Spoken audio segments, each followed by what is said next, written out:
வணக்கம். இது கேள்விக்களம். தமிழ்நாடு சட்டமன்ற தேர்தலை எதிர்நோக்கி கட்சிகள் தயாராகி கொண்டிருக்கக்கூடிய நேரத்தில் பல்வேறு ஊகங்கள், பல்வேறு கருத்துக்கள், பல்வேறு பார்வைகள் பல தரப்பினரால் முன்வைக்கப்படுகின்றன. கூட்டணி சேர்க்கைகள் நடந்து கொண்டிருக்கக்கூடிய இந்த தருணத்தில் இந்தியா டுடே தொலைக்காட்சியும் சி ஓட்டர் என்கிற பிரபலமான ஒரு ஆய்வு நிறுவனமும் நேற்று இரவு ஒரு மூட் ஆஃப் த நேஷன் என்கிற ஒரு ஆய்வை, தேர்தல் கணிப்பை வெளியிட்டிருக்கிறார்கள். அதாவது ஒவ்வொரு 6 மாத காலத்திற்கு ஒரு முறை இந்த கணிப்பை அவர்கள் எடுத்துக்கொண்டே இருக்கிறார்கள். இப்போது தேர்தல் நடந்தால் யார் வெற்றி பெறுவார்கள், தேசிய அளவில் எந்தெந்த பிரச்சனைகள் இருக்கின்றன என்கிற ஒரு கோணம் இந்தியா முழுக்க எடுக்கக்கூடிய அந்த கணிப்பில் திமுக தலைமையிலான காங்கிரஸ், விசிக, கம்யூனிஸ்ட் கட்சிகள் இடம்பெற்றிருக்கக்கூடிய அந்த கூட்டணி என்பது வெற்றி முகத்தில் தமிழ்நாட்டில் இருக்கிறது என்பது அந்த சர்வேயினுடைய ஒரு முடிவாக இருக்கிறது. திமுக அணிக்கும் தேசிய ஜனநாயக கூட்டணிக்கும் இடையிலான வித்தியாசம் என்பது 12% அளவிற்கு வித்தியாசம் இருக்கிறது. முதல் முறையாக தேசிய அளவிலான சர்வே ஒன்று விஜய் கட்சிக்கு, தாவேகாவுக்கு என்ன வாக்கு என்பது ஒரு இதுவரை அவர்கள் போட்டியிடாத ஒரு களம் என்பதால் அந்த கட்சியினர் பல்வேறு கருத்துக்களை சொல்லி வந்தாலும் கூட ஒரு பிரபலமான நம்பத்தகுந்த பின்புலம் கொண்ட ஒரு தேசிய ஊடகமும் தேசிய ஆய்வு நிறுவனமும் வெளியிட்டிருக்கக்கூடிய கருத்து என்பது 15% வாக்குகளை விஜய் கட்சி பெறும் என்பது சி ஓட்டர் இந்தியா டுடேனுடைய முடிவு. 45% வாக்குகள் தொடர்ச்சியாக இந்தியா கூட்டணிக்கு, திரு ஸ்டாலின் அவர்கள் தலைமையிலான அணிக்கு இருக்கிறது என்பது அதனுடைய வாதம். இதன் பொருள் என்ன என்பது குறித்து நாம் பேச வேண்டியிருக்கிறது. அதாவது ஒரு தேர்தலில் வெற்றி தோல்வியை பல்வேறு காரணிகள் தீர்மானிக்கின்றன. அலை வீசுகிற தேர்தல் இருந்தால், ஒரு ஆட்சிக்கு எதிரான அலை வீசக்கூடிய தேர்தலா, அல்லது கூட்டணி வலிமை முடிவு செய்யக்கூடிய ஒரு தேர்தலா, கூட்டணிக்கு தலைமை தாங்கக்கூடிய தலைவருடைய நம்பகத்தன்மைக்கான ஏற்பா என்ற பல கோணங்களில் நாம் பேச இருக்கிறோம்.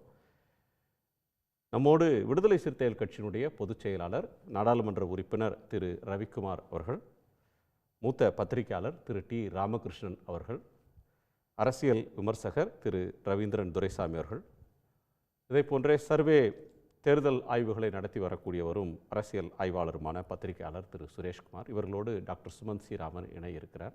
எல்லோருக்கும் என்னுடைய வணக்கம். திரு ரவிக்குமார் அவருடைய முதல் பார்வையை நான் கேட்க விரும்புகிறேன். இந்த சர்வே அப்படின்றது ஒரு ப்ரிடிக்டபிள் லைன் அப்படின்னு பார்க்கிறதா, அல்லது அதை தாண்டி வேறு செய்திகளை இது சொல்லுதா?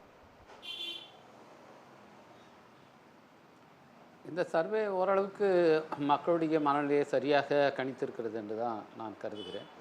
பொதுவாக இந்த இந்தியா டுடே சி ஓட்டர் நிறுவனம் ஏற்கிற அந்த கருத்து கணிப்பு என்பது பெரும்பாலும் ஒரு சரியான அளவில் இருப்பதை நம்ம பல ஆண்டுகளாக பார்த்து வருகிறோம். அந்த விதத்தில் இந்த கணிப்பும் சரியாக இருக்கும்னு தான் நான் நினைக்கிறேன். அதில் குறிப்பாக அந்த அதிமுக பாஜக அணி என்பது தொடர்ந்து சரிந்து கொண்டே வருது. அவனுடைய வாக்கு சதவீதம் முதல்ல 2024 நாடாளுமன்ற தேர்தல், அதற்கு பிறகு 2025 ஆகஸ்டில் எடுக்கப்பட்ட கருத்து கணிப்பு, அதற்கு பிறகு இப்போ ஜனவரியில் எடுத்த கணிப்பு, அதை எடுத்து பார்த்திங்கன்னா தொடர்ச்சியாக அவருடைய வாக்கு சதவீதம் இப்போ ஒரு 8% அளவுக்கு குறைந்திருக்கிறது. அதை நம்ம பார்க்குறோம். இப்போ திமுக தலைமையிலான அணியில் அவங்க 2024க்கு க்ளோஸராக இருக்குது அப்படின்னு அவங்க சொல்லியிருக்காங்க. அப்போ நான் ஆகஸ்டில் இருக்கிறத விட இப்போ ஒரு 3% குறைச்சி அவங்க சொல்லியிருக்காங்க. இருந்தாலும் 45 ரெண்டுக்கு இடையில் 2 அணிக்கு இடையில் 12% வாக்கு வித்தியாசம் என்பது சொல்லியிருக்காங்க. அடுத்ததாக தான் நீங்கள் சொன்ன அந்த அதர்ஸ் அப்படிங்கிறதுல அவங்க தாவேகாவையும் உள்ளடக்கி, தாவேகாவுக்கு ஒரு 15% போட்டு மிச்சம் உள்ளதை ஒரு 20% ப்ளஸ் அப்படின்னு சொல்கிறாங்க. ஸோ இது ஓரளவுக்கு வந்து சரியாகத்தான் இருக்குது. இன்னும் சொல்லப்போனால் வந்து திராவிட முன்னேற்ற கழக அணி இன்னைக்கு வந்து அதில் இன்னும் கட்சிகள் குறிப்பாக தேமுதிக வந்து இணையும் என்று சொல்லப்படுகிற நிலையில் இந்த வாக்கு சதவீதம் இன்னும் கூட வந்து கூடுவதற்கான வாய்ப்பு இருக்கிறது என்று நான் கருதுகிறேன். பாஜக அதிமுக அணியில் வந்து இனிமேல் புதிதாக கட்சிகள் இணைவதற்கான வாய்ப்பு ரொம்ப குறைவாக இருக்கிறது. எனவே அப்படி இணைந்தாலும் கூட இந்த கேப்பை வந்து அவங்க பிரிட்ஜ் பண்ணுற மாதிரி அவங்களுடைய எதுவும் புதுசாக வந்து எந்த இதுவும் நடந்துடாது. மேக்சிமம் நடந்தால் தாவேகா வந்து அந்த அணியில் சேரணும். அந்த தாவேகா அந்த அணியில் சேர்ந்தால் அது வந்து தாவேகாவுக்கு இன்றைக்கி கிடைக்கிற இந்த 15% இவங்க ப்ரிடிக்ட் பண்ணுற 15%ங்கிறத அது பாதியாக போயிடும். ஏன்னா அவங்க தனியாக நிற்கிறதுனால தான் அந்த ஆதரவு அவங்களுக்கு கிடைச்சிருக்கு. எனவே அவர்கள் அங்கே சேரும்போது அது வந்து வெறும் அரித்மெட்டிக்காக இருக்க போகிறதில்ல, அது வந்து முழுக்க தாவேகாவை அதோட க்ளோஸ் பண்ணுறதாகத்தான் இருக்கும். எனவே தாவேகா அந்த மாதிரி போகிறதுக்கான வாய்ப்பு இருந்தாலும் கூட அவர்களே அவங்களோட போய் சேர்ந்துட்டா அந்த 33, 15, 48 ஆகிடுது, அது திமுக அணியை விட 3% அதிகமாகிடுச்சு அப்படின்னு நாம் இப்போ எடுத்துக்கொள்ள முடியாது. அப்படி போனால் திமுக அணியுடைய வாக்கு சதவீதம் இன்னும் உயரும். ஏற்கனவே ஆகஸ்ட்டில் அவங்க ப்ரெடிக்ட் பண்ணதை விட இது கூடுதலாக ஆகும். தாவேகாவுக்கு கிடைக்க வேண்டிய வாக்குகள் சுத்தமாக அடிபடும். எனவே இப்படியான ஒரு நிலை இருக்கிறது. இந்த நிலையில் இன்றைக்கு திமுக அணி தான் வலுவாக இருக்கிறது என்பது தெளிவாக இந்த கருத்து கணிப்பில் தெரிய வந்திருக்கிறது. இந்த வலுவாக இருப்பதற்கு 2 காரணங்களை நான் வந்து பார்க்குறேன். ஒன்று, திராவிட முன்னேற்ற கழக தலைமையிலான இந்த அரசு கொடுத்திருக்கிற நலத்திட்டங்கள், அது வந்து இந்த மாநிலத்துக்கு கொடுத்திருக்கிற வளர்ச்சி. இன்றைக்கி சமர்ப்பிக்கப்பட்ட எக்கனாமிக் சர்வேலே பார்த்தீங்கன்னா கூட இண்டிகேட்டர்ஸ் ஹெல்த்தாக இருக்கட்டும், எஜுகேஷனாக இருக்கட்டும், அதில் எல்லாத்துலேயும் ஒன்றிய அரசு சமர்ப்பித்திருக்கிற அந்த பொருளாதார ஆய்வறிக்கையிலேயே தமிழ்நாட்டுடைய பர்ஃபார்மன்ஸை வந்து ரொம்ப பெஸ்ட்டாக வந்து எஜுகேஷன் எடுத்துக்கிட்டால் கேரளாவுக்கு அடுத்தது அப்படிங்கிற இதில் இருக்குது. அதே மாதிரி ஹெல்த்தில் வந்து அவங்க ரொம்ப டாப்பில் இருக்கிறாங்க. அதே மாதிரி இண்டஸ்ட்ரியல் அதுலேயும் டெவலப்மெண்ட்லேயும் பார்த்திங்கன்னா முன்னணியில் இருக்குது. அது மாதிரி ஃபாரின் இன்வெஸ்ட்மெண்ட்ஸை ஈர்க்கிறதுலையும் அப்படின்ற ஒரு எண்ணத்துக்கு வர முடியுமான்ற ஒன்றுக்கு வரலாம். அது எதிர்க்கட்சிகள் குறிப்பாக 2 விஷயத்தை இதில் குறிப்பாக பேசணும். ஒன்று, திமுக ஆட்சியின் மீதான மதிப்பீடு. எதிர்க்கட்சிகளும் சில விமர்சகர்களும் தொடர்ந்து பரப்பக்கூடிய ஒரு கருத்து வந்து ஆட்சிக்கு எதிராக ஒரு உணர்வு மக்கள்கிட்ட இருக்குது, அது சைலண்ட்டாக இருக்குது, அதிருப்தி இருக்குது, அது வெளிப்படும் அப்படின்னு சொல்கிறாங்க. கடந்த முறை வாங்கின ஓட்டை திமுக அணி வாங்க முடியாதுன்னு சொல்கிறது ஒரு விமர்சனம். அதை இந்த சர்வே டிஸ்ப்ரூவ் பண்ணுது. இன்னொரு ஆஸ்பெக்ட், என்டிஏ ஏடிஎம்கே பிஜேபி அணி வந்து தொடர்ந்து புதிய கட்சிகளை சேர்த்துக்கிட்டு வராங்க. அது பாமகவின் ஒரு பகுதி, டிடிவி தினகரன். இதில் அவங்களுடைய வாக்கு சதவீதம் கூடாமல் குறையுது. அது ஏன் அப்படின்னு நினைக்கிறேன். இப்போ ஆன்டிகுபன்சின்னு சொல்கிறது வந்து அவர் டிஎம்கேவுக்கு எதிராக செயல்படுறதை விட வந்து பாஜகவுக்கு எதிரான ஆன்டிகுபன்சி தான் இங்கே வந்து செயல்படுது. ஏன்னா இந்த தேர்தலே வந்து தமிழ்நாட்டை காப்பாற்றுவதற்கான தேர்தல். தொடர்ந்து முதலமைச்சர் என்ன சொல்கிறாரு, தமிழ்நாடு போராடும், தமிழ்நாடு வெல்லும்னு. எதை எதிர்த்து போராடுது? திமுக போராடும், திமுக வெல்லும்னு சொல்ல, தமிழ்நாடு போராடும், தமிழ்நாடு வெல்லும் என்று தான். இன்றைக்கு ஒன்றிய அரசுக்கும் தமிழ்நாட்டுக்கும் இடையிலான அது அந்த மாதிரியான ஒரு நிலை இருக்குது. கடுமையாக தமிழ்நாட்டை வந்து வஞ்சிக்கிற ஒரு அணுகுமுறையை ஒன்றிய பாஜக அரசு எடுத்து வருகிறது. அதை வந்து இன்றைக்கு மக்கள் பார்க்குறாங்க, இங்கே இருக்கிற மக்கள். அதனால் இந்த தேர்தல் வந்து பாஜகவுடைய பர்ஃபார்மன்ஸுக்கு வைக்கப்படுற தேர்தலாக தான் இருக்கும். திமுகவுடைய பர்ஃபார்மன்ஸ்ன்னு எடுத்துக்கிட்டிங்கன்னா எல்லா இண்டிகேட்டர்ஸ்லேயும் இன்றைக்கு ஒன்றிய பாஜக அரசை மட்டும் இல்லை, பாஜக ஆளுகிற எல்லா மாநில அரசுகளையும் தாண்டி திமுக அரசுடைய பர்ஃபார்மன்ஸ் இருக்குது. எனவே அவங்க வந்து எதை காட்டியும் நீங்கள் வந்து திமுக அரசு வந்து மோசமாக இருக்குதுன்னு சொல்ல முடியாது. அதுக்காக தான் நான் எக்கனாமிக் சர்வே சொன்னேன். 2 நாள் நீங்கள் வந்து அவங்களே வெளியிட்டிருக்க 29ஆம் தேதி வெளியிட்ட அந்த எக்கனாமிக் சர்வேலேயே வந்து திமுக தலைமையிலான தமிழ்நாடு அரசாங்கத்துடைய பர்ஃபார்மன்ஸை வந்து அவங்க அக்னாலஜ் பண்ணியிருக்காங்க. எனவே அப்படி இருக்கும்போது அவங்களால இந்த திமுக அரசு இங்கே வந்து ஒன்றும் டெலிவர் பண்ணல அப்படின்னு ஒரு பிரச்சாரம் கூட பண்ண முடியாது. அந்த பிரச்சாரத்துக்கு அவங்களே வந்து அந்த எக்கனாமிக் சர்வேவே அதை வந்து தடுப்பதாக இருக்கிறது. அது மட்டும் இல்லை, நீங்கள் நாளை மறுநாள் தாக்கல் செய்கிற பட்ஜெட்டு, அந்த பட்ஜெட்டை பார்த்தீங்கன்னா பாஜகவுக்கு ஓட்டு போடலாமான்னு யோசிச்சுட்டு இருக்கவங்க கூட அந்த பட்ஜெட்டுக்கு பிறகு அந்த நிலையை மாற்றிக்குவாங்க. அதை நான் உறுதியாக சொல்கிறேன். பட்ஜெட் வந்து பாஜகவுக்கு எதிரான ஒரு மனநிலையை, ஒரு அலையவே உருவாக்க போகுது இந்தியா முழுக்க. அந்த மாதிரியான நிலையில் இன்றைக்கி பொருளாதார நிலையில் இந்த நாட்டை வந்து அவங்க கொண்டு வந்து வைத்திருக்கிறார்கள். எனவே நிச்சயமாக இந்த தேர்தல் வந்து நடக்கக்கூடிய ஒரு நேரத்தில் ஒரு பாப்புலர் பட்ஜெட்டை தமிழ்நாட்டுக்கு என்னென்ன திட்டம், கேரளாவுக்கு சில திட்டம், மேற்கு வங்கத்துக்கு திட்டம், இப்போ ரயில் விடுறதையே அசாமில் தொடங்கி பெங்கால் வழியாக தமிழ்நாட்டுக்கும் கேரளாவுக்கும் விடுறாங்க, கேரளாவிலிருந்து ரயிலை வந்து வடக்க விடுறாங்க. அப்படி இருக்கும்போது தமிழ்நாடு, கேரளா, தேர்தல் நடைபெறக்கூடிய மேற்கு வங்கம், அசாம் இதெல்லாம் மனதில் வச்சு அதுக்கு சில அறிவிப்புகளையாவது அந்த தேர்தல் பட்ஜெட்டில் விடுறாங்களான்னு பார்ப்போம். மற்றவங்களுடைய கருத்தை நான் கேட்டு வரேன். திரு ரவீந்திரன் துரைசாமி, உங்கள் கோணம் என்ன? இந்த சர்வேயை நீங்கள் ஏற்கிறீங்களா, நிராகரிக்கிறீங்களா? இது உண்மைக்கு நெருக்கத்தில் இருக்கா, உண்மை அப்படியே பிரதிபலிக்குதுன்னு நினைக்கிறீங்களா? 2014 ஆண்டு எலக்ட்ரல் அரித்மெட்டிக் டேட்டா படி பார்த்தா 2019 என்டிஏ வந்து இங்கே 60 விழுக்காடு வாக்கு எடுக்கணும். ஆனால் எடுத்தது 30 விழுக்காடு வாக்கு தான் எடுத்தது. டிஎம்கே கூட்டணி அவங்க 33 விழுக்காடு வாக்கு தான் எடுக்கணும். ஆனால் அவங்க காம்பினேஷன் கெமிஸ்ட்ரியில் 53 விழுக்காடு வாக்கு எடுத்தாங்க. ஸோ 20 விழுக்காடு வாக்கு அவங்க கெமிஸ்ட்ரியில் மேலே ஏறி போகிறாங்க, 30 விழுக்காடு வாக்கு இவங்க கீழே இறங்குறாங்க. ஸோ 2019 கலைஞர் மறைவுக்கு பிறகு, புரட்சித் தலைவி மறைவுக்கு பிறகு ஒரு புதிய ஓட்டிங் பேட்டர்ன் வந்து தமிழ்நாட்டில் செட் ஆயிடுச்சு. அந்த ஓட்டிங் பேட்டர்னோட தொடர்ச்சியாக தான் இதை நான் பார்க்குறேன். அதை ரெண்டு பெரிய கட்சிகளுக்கு இடையில், திமுக அணி, அதிமுக அணிக்கு இடையில். இதில் 2019க்கு பிறகு 21லையும் இவங்க 45 விழுக்காடுக்கு மேலே 42 விழுக்காடு எடுத்தாங்க. இவங்க 40 விழுக்காடு வரை வந்தாங்க. திரும்ப 24ல் மக்களவைத் தேர்தலில் தமிழக முதல்வர் அவர் சிட்டிங் சீஃப் மினிஸ்டருங்கிற லெவலில் அவர் வந்து தன்னை முன்னிறுத்தி தமிழ்நாட்டை காப்பாற்றிட்டோம், இந்தியாவை காப்பாற்ற போகிறோம்னு 47 விழுக்காடு வாக்கு எடுக்கும்போது அந்த வாக்கு ஸ்டாலின் தலைமைக்கு, ஸ்டாலினுக்கு ஒரு அக்செப்டன்ஸோட கிடைச்ச ஒரு வாக்காக தான் பார்க்க முடியும்.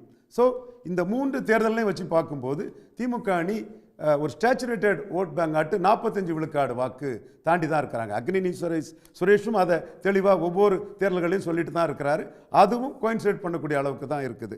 இப்போ இந்த கருத்து கணிப்பில் இவங்க தொடர்ந்து பண்ணக்கூடிய இந்த கருத்து கணிப்பும் அது ரிசல்ட்டு 19-24 வந்ததும் ரெண்டு பெரிய அணிகளுக்கு இடையிலான இந்த இது வந்து சரியாக தான் வந்துட்டு இருக்குது. திமுக அணிக்கு என்னோட பார்வையில் 45 விழுக்காடு வாக்குகள் வந்து அவங்களுக்கு கெப்பாசிட்டி இருக்குது. காரணம், அவங்க ஒரு காம்பினேஷன் கெமிஸ்ட்ரியில் ஒரு அட்டர்னி பிரிவு மக்கள் தொடர்பான ஒரு போலரைசேஷனாக வட தமிழகத்தில் அவங்களுக்கு இருக்குது. காங்கிரஸ் தொடர்பாட்டு திமுக காங்கிரஸில் கிறிஸ்தவ முஸ்லீம் போலரைசேஷன் இருக்குது. புதிதாக வரக்கூடிய அரசியல் கட்சிகளை மையமாக வச்சு லிங்குஸ்டிக் போலரைசேஷன் இருக்குது. இந்த 3 போலரைசேஷனும் வந்து இந்த பல தேர்தல்களில் உள்ள இதுகளை, குறிப்பாக ஈரோடு கிழக்கு கூட ஒரு இடைத்தேர்தல்னாலும் கூட அதில் சில பகுதிகளில் 100 விழுக்காடு. நீங்கள் சொல்கிற இந்த காம்பினேஷன் இன்ன பிரிவினருடைய ஆதரவு இவர்களுக்கு இருக்கிறது, பெண்கள் வாக்கு இருக்குது அப்படின்னு என்ன சொன்னாலும், ஒரு ஆட்சியின் மீது மக்களுக்கு ஒரு அதிருப்தி இருக்குது அல்லது கோபம் இருக்குது, ஏமாற்றம் இருக்குது அப்படின்னா இந்த ஃபேக்டர்ஸ் எதுவும் ஒர்க் ஆகாது இல்லையா? ஆட்சி மேலே அப்படி ஒன்றும் கோபம் இருக்குதா நான் உணரலை. ப்ரோ இன்கம்பன்சியும் இருக்குது, சில சோஷியல் செக்ஷனுக்கு ஆன்டி இன்கம்பன்சியும் இருக்கும். ஆன்டி இன்கம்பன்சி, ஆன்டி இன்கம்பன்சிங்கிறது ஹெட்ரோஜீனியஸ். ஒரு சிலருக்கு இந்த ஆட்சி நல்லா இருக்கும், இன்னும் சிலருக்கு மோசமாக இருக்கும். ஸோ அதில் ப்ரோஸ் அண்ட் கான்ஸ் எடுத்து பார்க்கும்போது வந்து பெரிய அளவில் ஆளுங்கட்சிக்கு எதிர்ப்பு ஓட்டுங்கிற இது இல்லை. பாசிட்டிவாட்டே நிறைய பாலின அடிப்படையிலனாலும் சரி, சோஷியல் செக்ஷனாலும் சரி, பாசிட்டிவாட்டும் நிறைய இது இருக்குது. ஒரு சில அதிருப்திகள் இருந்தாலும் கூட அது கோபம்ங்கிற அளவுக்கு நெகட்டிவாட்டு இது இல்லை. குறிப்பாக சொல்லப்போனால் லீடர்ஷிப் இமேஜில் நீங்கள் பார்த்தீங்கன்னா திராவிட முன்னேற்ற கழக தலைவர் கலைஞர் கருணாநிதிக்கு இருந்த நெகட்டிவ் ஓட்ஸு மு.க. ஸ்டாலினுக்கு இல்லை. அதனால தான் அவர் இந்த 3 எலெக்ஷன்லேயும் அவர் தலைமைக்கு வந்து ஒரு 45 விழுக்காடு வாக்கை தாண்டி ஒரு வெற்றியை கொடுக்க முடியுது. என்னோட பார்வையில் நான் கணிக்கிறது, பல பேட்டிகளில் ஒரு ஸ்டாலின் வர்சஸ் அதர்ஸ் தமிழ்நாடு பொலிட்டிக்ஸுங்கிற ஒரு லெவல்லையும் ஒரு இன்டாக்டாக ஒரு கூட்டணியை வச்சுக்கிட்டு, ஒரு காம்பினேஷன் கெமிஸ்ட்ரியில் உள்ள ஒரு கூட்டணியை வச்சுக்கிட்டு 45 விழுக்காடு வாக்குக்கு மேலே 57-62 காமராஜ் ஒரு கட்சியை பிடிச்சிருந்த உயரத்திலையும் ஸ்டாலின் இருக்கிறாருங்கிறதா என்னோட கருத்தா. காம்பினேஷன் கெமிஸ்ட்ரின்றது வந்து ஒரு பொருந்தா கூட்டணி கிடையாது. எல்லாரும் ஓரளவுக்கு ஒத்த சிந்தனை கொண்டவர்கள் ஒரு பொதுவான செயல் திட்டத்தின் அடிப்படையில் இணையறாங்க. இன்னொன்று, அந்த இணைந்த பிறகான கெமிஸ்ட்ரின்றது மக்கள் அந்த கூட்டணியை ஏற்றுக்கொள்ளக்கூடிய தன்மை இருக்கு அப்படின்ற பார்வையிலிருந்து நீங்க சொல்றீங்கன்னு நான் புரிகிறேன். கண்டிப்பா காம்பினேஷன் கெமிஸ்ட்ரி 20 விழுக்காடு ஜம்ப் ஆனாங்க. 45 விழுக்காடு 3 எலெக்ஷனில் அவங்க தாண்டும் போது அவங்களோட ஸ்டேச்சுரேட்டட் ஓட்டுங்கிறது 45. இதுதான் நான் சொல்கிறேன். அந்த திமுக அணியில் யாருக்கு என்ன ஸ்ட்ரென்த்துங்கிறது வந்து தெரியாது. ஒரு ஒன்றிணைஞ்சு அவங்க வெற்றி பெறாங்க. ஸோ அவங்களோட இண்டிவிஜுவல் ஸ்ட்ரென்த் அவங்க தனிச்சு நிற்கும் போது வந்து லோவாக இருக்கலாம். பட் எல்லாரும் சேரும் போது அது ஒரு காம்பினேஷன் கெமிஸ்ட்ரி. கேட்டலிஸ்ட் போல்ஸாக பலரும் ஒர்க் பண்ணி சில கூட்டணி வந்து 2 சேர்ந்தா 4ன்றது 5 6 மாறும். சில கூட்டணி வந்து 3 சேர்ந்தா அது 6 இல்லாம அது குறைவாக வரும். அது வந்து இப்போ உள்ள என்டிஏ கூட்டணிக்கு வந்திருக்குது. என்னன்னா என்டிஏ கூட்டணி 23 விழுக்காடு அதிமுக தேமுதிக எடுத்தாங்க. இந்த கருத்து கணிப்பில் தேமுதிகவும் அதிமுக வச்சு தான் எடுத்திருக்காங்க. பழைய என்டிஏன்ற எடுத்திருக்காங்க. அவங்க ஆல் இண்டியா பண்ணும்போது மைக்ரோவா போகல. அங்க 18 எடுத்திருக்காங்க. 18ம் 23 41 வரணும். ஆனா 33 தான் வர்றாங்கன்னா அந்த 18 எடப்பாடியும் ஏற்றுக்கொள்ளாத 18. அது ஒரு தனித்தன்மை வாய்ந்த ஒரு அண்ணாமலை தலைமையில தமிழ்நாட்டில் பிஜேபி அமைத்த கூட்டணி அவங்க வாங்கின ஓட்டுன்றது ஆன்டி காங்கிரஸ் ஆன்டி டிஎம்கே ஓட்டு மட்டும் இல்ல, ஆன்டி ஏடிஎம்கே ஓட்டு இருக்குது. அதனால தான் அண்ணாமலை நீக்கப்பட்டது. அண்ணாமலை ஒரு லீடரா இது பண்ணப்பட்டது. அவர் அந்த ஓட்டை எடுக்கிறதுக்கு எப்படி தினகரனையும் ஓபிஎஸ்ஸையும் ப்ரொஜெக்ட் பண்ணாருங்கிறது இது எல்லாமே சோஷியல் ஃபேக்டர்ஸ் அதில் இருக்குது. அந்த ஒரு அது மட்டும் இல்லை, எடப்பாடி அந்த 24 ஆண்டு மக்களவைத் தேர்தலில் பாஜகவை பெரிய அளவில் விமர்சித்தாலும் இருக்கலாம்னு கூட பாஜகவும் காங்கிரஸும் நாட்டு தேவையில்லைங்கிற அளவில் அவரும் விமர்சித்தார். பாஜக மைனஸுங்கிற கருத்தை சிவி சண்முகம், கேபி முனுசாமி, தென் செங்கோட்டையன் போன்றவங்க சொன்னாங்க. அண்ணாமலை தான் லீடர் ஆகிறதுக்கு மிகப்பெரிய அளவில் எடப்பாடி அடித்து அவர் ஒரு ஹீரோவானு எடுத்த ஓட்டு. ஸோ அந்த 18 விழுக்காடு வாக்கு டிரான்ஸ்பரபிலிட்டிங்கிறது வந்து குறைவாக தான் இருக்குது. அதே வேளையில் எடப்பாடி எடுத்த 20 அவர் தலைமைக்கான ஓட்டு, அந்த டிரான்ஸ்பரபிலிட்டி இருக்கும். ஸோ அந்த கெமிஸ்ட்ரி இல்லாத ஒரு தன்மை என்டிஏ அதிமுகவுக்குள்ள இருக்குது. தமிழ்நாட்டில் தொடர்ச்சியாக நரேந்திர மோடி அவர்கள் தலைமையிலான பிஜேபியை தமிழ்நாட்டு மக்கள் அந்த அணியை என்டிஏவை அது என்ன ஃபார்முலா வந்தாலும் நிராகரிச்சுட்டே வர்றாங்க. 2014, 19, 24 இப்போ இந்த தேர்தலையும் இந்த எண்ணிக்கை. அதே போல என்பவர்கள் ஒரு மகிழ்ச்சியான செய்தி, 350க்கு மேல அவர் இந்தியாவில் வருவாருங்கிற செய்தியும் அதுல இருக்குது. அதையும் நாங்கள் மகிழ்ச்சியா பகிர்ந்து கொள்கிறோம். ஓகே, திரு டிஆர்கே, உங்க கோணம் என்ன? அதாவது இந்த 45 வந்து கொஞ்சம் அதிகம் நினைக்கிறேன்.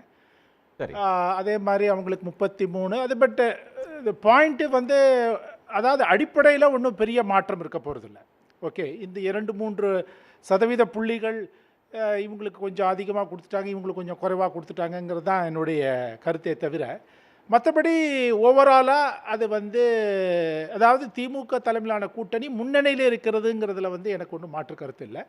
அது 47, 42 அந்த சொச்சம் இருக்கலாம், 42, 43 இருக்கலாம். இவங்க 30, அதாவது இங்கே இவங்களுக்கு 41லேருந்து அவர் 33 ஆக்குறாங்கன்னு நினைக்கிறேன். ஓகே, அது எனக்கு கொஞ்சம் 37 அவ்வளோதான். 33 ஆயிடுச்சுன்றாங்க என்டிஏ. 33 ஆயிருக்கு. கொஞ்சம் மறுபடியும் கூடலாம் குறையலாம். அதாவது நான் என்ன சொல்ல வரேன்னா, இந்த அன்லஸ் வந்து என்னை பொறுத்தவரையில் இந்த என்டிஏ அதாவது 2024 என்டிஏவும் 2024 அஇஅதிமுக கூட்டணியும் சேர்ந்தா கூட எவ்வளவோ சேர்ந்தா கூட 41 அப்படி 41 வந்துடாது, 37, 36 வரும். அதை தவிர அவங்களுக்கு வேறு ஏதாவது ஒரு கட்சி வேணுங்கிறது தான் இதை நிலைநிறுத்தியிருக்கு. அதைத்தான் நான் வந்து மே மாதம் எழுதின ஆர்டிக்கல்லையும் எழுதியிருந்தேன். ஸோ அவங்களுக்கு ஒரு ஒன் மோர் பார்ட்டி வேண்டியிருக்கு. அது ஒன் மோர் பார்ட்டி வருமா வராதான்னு நம்மளுக்கு இப்போ சொல்ல தேவையில்லை.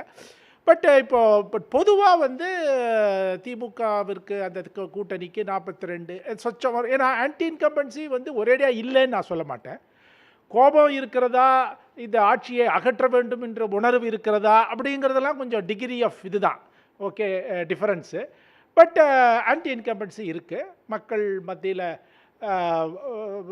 பட் ஆனால் அது வந்து அதாவது இந்த ஆட்சியை அகற்ற அளவிற்கு அந்த ஆன்டி இன்கம்பன்சி என்னை பொறுத்தவரையில் அவ்வளோ ஒன்றும் இதுவாகலை. அண்ட் தென் இப்போ வந்து இந்த புதிய காரணி வந்து தாவேக்கா இல்லாட்ட விஜய் இருக்கிறதுனால அந்த ஆன்டி இன்கம்பன்சியை அவர் ஸ்ப்ளிட் பண்ணுறாரு.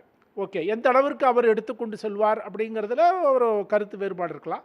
பட் அகைன் அவர் அதையும் ஸ்ப்ளிட் பண்ணிடுறாரு. பண்ணுறதுனால உங்களுக்கு வந்து திமுக தலைமையிலான கூட்டணிக்கு ஒரு அந்த அட்வான்டேஜுங்கிறது வந்து இருக்கதா இருக்குது. ஸோ அதில் எனக்கு அந்த அடிப்படை இதை விஷயத்தில் ஒன்றும் மாற்று கருத்து இல்லை. பட் சின்ன சின்ன மற்றபடி இந்த பர்சன்டேஜில் இவங்களுக்கு குறையலாம், அவங்களுக்கு ஏறலாம், அந்த மாதிரி தான். மற்றபடி அதில் கேப் ரொம்ப வைடா இருக்கிற மாதிரி இருக்கு. இப்போ நீங்க சொல்றது மாதிரி இது அப்படியே ஒரு பிராட் ட்ரெண்டை இண்டிகேட் பண்றதாக இருக்கலாம்.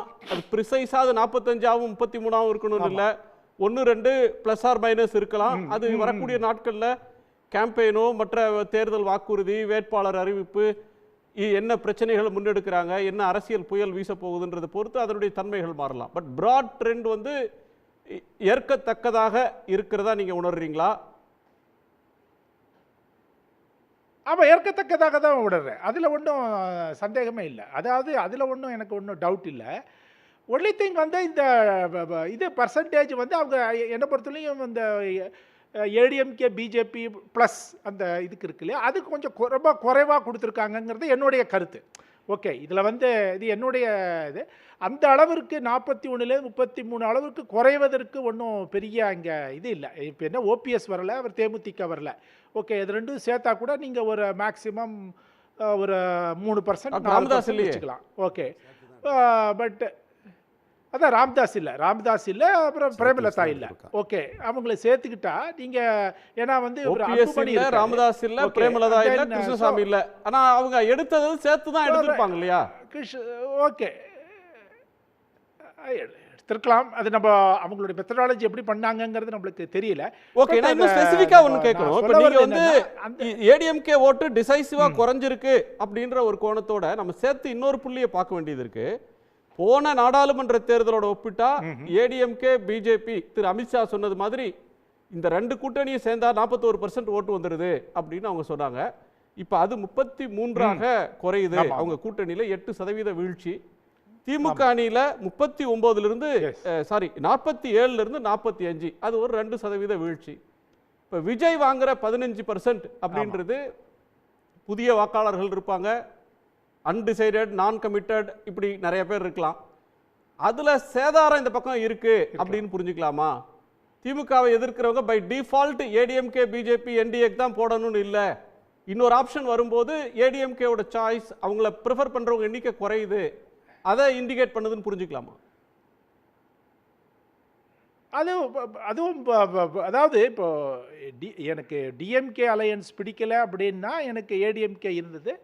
அந்த ஏடிஎம்கேக்கு பதிலாக நான் இப்போ வந்து விஜய்ங்கிற ஒரு காரணி இருக்கார், அவருக்கு ஓட்டு போடலாங்கிற ஒரு ஆப்ஷன் இருக்குது. ஓகே, அது இருக்குது. பட் ஆனால் உங்களுக்கு எப்பொழுதுமே நான் ஒரே ஒரு இது நீங்கள் பார்த்தீங்கன்னா 77லேருந்து தேர்தலை பார்த்தீங்கன்னா இந்த நான் டிஎம்கே நான் ஏடிஎம்கே ஃபார்மேஷன் 77 விட்டுருக்கேன். 77 ஏன்னா ஜனதா ஒரு 16 சொச்சம் 16 வாங்கிச்சு, இந்திரா காங்கிரஸ் வந்து 17 சொச்சம் வாங்கிச்சு. அது ஒரு 4 கார்னர்டு ரியல் கான்டெஸ்ட். மற்றபடி பார்த்தீங்கன்னா ஒரு குறைஞ்சபட்சம் 15% வாக்குகள் வந்து எப்பொழுதுமே இந்த திமுக அதிமுக அல்லாத ஒரு கட்சிகளுக்கு விழுந்து கொண்டே வந்திருக்கிறது. ஈவன் 96ல் ரொம்ப ஜெயலலிதாவுக்கு எதிரான அலை என்று சொல்லப்பட்ட பொழுது கூட நீங்கள் பார்த்தீங்கன்னா அந்த மதிமுக, ஜனதாதளம், மார்க்சிஸ்ட் கம்யூனிஸ்ட்டு, பாமக, திவாரி காங்கிரஸ், அப்புறம் பாஜக இவங்களை கூட்டினாலே 15% வரும். ஸோ எதுக்கு சொல்ல வரேன்னா இந்த இது வந்து இவங்க 2 திராவிட கட்சிகளுக்கு ஒரு மாற்று வேணும்னு சொல்கிற ஒரு எண்ணம் வந்து ரொம்ப நாளாக இருந்துருக்கு. ஸோ அது 15% வச்சுக்கலாம். இப்போ உங்களுக்கு என்னென்னா அதில் வந்து இவரும் இருக்கார், சீமானும் இருக்கார். ஓகே, ஸோ அது ஒரு 20%. ஸோ அதனால் இப்போ இவங்களுக்குள்ளே இருக்கிற ஸ்பேஸ் வந்து கொஞ்சம் ஷ்ரிங்க் ஆகுது. பட் அண்ட் தென் அவங்க இருக்கிறது தான் ஹோல்ட் ஆன் பண்ண பார்க்குறாங்க. ஓகே, அவங்களால இதுக்கு மேலே இப்போ 75%, இப்போ இதுலேயே கூட்டிங்கன்னா 45, இது ஒரு 33, 78 தான் இருக்குது. 80 தான் மிச்சம் அப்படி இழுத்தாங்கன்னா 80% இருக்கலாம். Okay, between 75 and 80. அதான் அந்த 20% இருக்குல்ல, இந்த 20%த்தில் தான் அவர் எடுக்க பார்க்குறாரு. விஜய் வந்து இப்போது மெயினாக அதில் அஃப்கோர்ஸ் இப்போது பிட்வீன் டிஎம்கே அண்ட் ஏடிஎம்கே திமுக தான் பலமான கூட்டணியாக, பலமான கட்சியாக இருக்கிறது இன்றைக்கு. அதனால அதுல ஏதாவது சேதாரம் வந்தா கூட அதை அவங்க தாங்கிக் கொள்ளக்கூடிய சக்தி பிஜேபி சேர்ந்து அந்த டபுள் என்ஜின் சர்க்கார்ன்ற கான்செப்டை சொல்லி திமுக அரசின் மீது பல்வேறு குற்றச்சாட்டுகளை முன் வச்சாலும் அது பெருசா எடுபடலை. அந்த கூட்டணி அப்படின்ற ஒன்று பெருசா அது மொமெண்டம் அவங்களுக்கு வரல, இன்னும் ஒரு நான் ஸ்டார்டர் மாதிரி தான் இருக்கு. அதற்குள்ள திரு அன்புமணி சேர்ந்தார், டிடிவி தினகரன் சேர்ந்திருந்தாலும் கூட அதுக்கு ஒரு கெமிஸ்ட்ரி வரல அப்படின்னு நம்ம புரிஞ்சுக்கலாமா? இல்லை நான் இது அதாவது நான் அந்த கெமிஸ்ட்ரி ஃபிசிக்ஸ்க்கு போகலை. பட் நான் என்ன சொல்ல வரேன்னா, நியூமரிக்கலி நீங்கள் பார்த்தீங்கன்னா ஆர் எம்பெரிக்கல் டேட்டா பார்த்தீங்கன்னா இது ஒன்றும் பெரிய, அதாவது நீங்கள் அரசியல் பேசலாம், பட் டைனமிக் சுச்சுவேஷன் ஓகே, அது விட்டுருங்க, மாறிக்கொண்டே இருக்கும். ஆனால் இப்போ வந்து திமுக கூட்டணி எவ்வளவோ பிரச்சனைகள் இருக்கலாம், உள்ளுக்குள்ள பிரச்சனை இருக்கலாம், இன்னும் பேச்சுவார்த்தைகள் மற்ற கட்சிகளோடு பேசும்போதும் வேறு வித்தியாசங்கள் வரலாம். ஆனால் ஒரு கட்டுக்கோப்பாக இருந்துகிட்டே இருக்குது. இப்போது ஒரு 7-8 வருடங்களாக 2017-18க்கு பிறகு நீங்கள் பார்த்தீங்கன்னா அப்படியே கட்டுக்கோப்பாக இருக்குது. ஸோ அதுக்கு ஒரு வேல்யூ இருக்குது, அதுக்கு ஒரு மதிப்பு இருக்குது. நீங்கள் வந்து நீங்கள் என்ன தான் டபுள் இன்ஜின் ட்ரிபிள் இன்ஜின் என்ன வேணால் சொல்லிக்கலாம், 4 இன்ஜின் கூட சொல்லிக்கலாம் உங்கள் சர்க்காருக்கு. பட் அது வந்து மக்கள் மத்தியில் அவ்வளோ ஒன்றும் எடுபடாது. ஏனென்றால் அந்த அளவுக்கு செயல்படுகிறீர்களா? இப்போ 2025 ஏப்ரலில் இவங்க கூட்டணி வைத்தார்கள். கூட்டணி வச்சு இப்போ கிட்டத்தட்ட 9 மாதம் ஆயிடுச்சு. இப்போ எத்தனை பேரணிகள், எத்தனை மாநாடு, எத்தனை இது வந்து இவங்க சேர்ந்து நடத்தியிருக்காங்க. இப்போ அப்படின்னா என்னது, இவங்கக்கிட்ட ஒரு கொஹேஷன் இல்லைங்கிறது தான் வந்து மக்கள் புரிஞ்சுப்பாங்க. ஓகே, அந்த ஒரு மெசேஜே கொடுக்கல. வெறும் கூட்டணி டபுள் இன்ஜின் சர்க்கார்னால உடனே யாரும் டபுள் இன்ஜின் சர்க்காராக மக்கள் அதை ஏற்றுக்கொள்வார்கள் என்று அர்த்தம் இல்லை. அஃப்கோர்ஸ் அன்புமணி வந்திருக்கார், தினகரன் வந்திருக்கார், ரைட், அதெல்லாம் அவங்களுக்கு ஒரு அடிஷன் தான், வேல்யூ அடிஷன் தான், இல்லவே இல்லைன்னு சொல்ல. ஆனால் திமுக தலைமையிலான கூட்டணியை ஓவர்டேக் பண்ணுற அளவுக்கு வேல்யூ அடிஷன் இருக்கா அப்படின்னா அது மாதிரி இல்லை. அவங்களுக்கு வேற இன்னொருத்தரும் தேவை. ஓகே டாக்டர் சுமந்த், உங்கள் பார்வை என்ன? குணா, எனக்கு ஒரே ஒரு வருத்தம் தான். இன்றைக்கி காலையிலிருந்து எல்லா இடத்துலையும் இந்த கருத்து கணிப்பை பற்றி போட்டுட்ருக்காங்க. ஆனால் இந்த கருத்து கணிப்பை செய்தவரை அழைத்து நீங்கள் ஒரு 5 நிமிடம் பேச விட்டிருந்தால் இந்த கருத்து கணிப்பை பற்றி தெரிந்திருக்கும். இது வந்து C-voter யஷ்வந்த் தேஷ்முக் செஞ்சிருக்கிற போல். நான் இன்று அவருக்கு தொலைபேசியில் அவரோட பேசினேன். இது இந்த week of January 4th to January 9th நடத்தப்பட்ட அந்த கணிப்பு. அதாவது அவங்க வந்து தமிழ்நாடு மட்டும் செய்கிறதில்ல, அது வந்து மூட் ஆஃப் த நேஷன், அகில இந்திய அளவில் எடுக்கப்படும் ஒரு கருத்து கணிப்பு. வருடத்தில் 2 முறை அல்லது 3 முறை மூட் ஆஃப் த நேஷன் போல்னு போடுவாங்க. ஸோ அதை ஆரம்பித்தாங்கன்னா அது ஒரு 1.5 மாதம் 1.25 மாதத்துக்கு வெவ்வேறு மாநிலங்களில் வெவ்வேறு தேதிகளில் அவங்க அந்த கருத்து கணிப்பு செய்வாங்க. ஸோ நான் இன்று அவரிடம் பேசும்போது அவர் கடைசி up to maximum January 10th வரைக்கும் டேட்டா இருக்கலாம், அதுவும் January 10th இருக்கான்னு தெரியாது.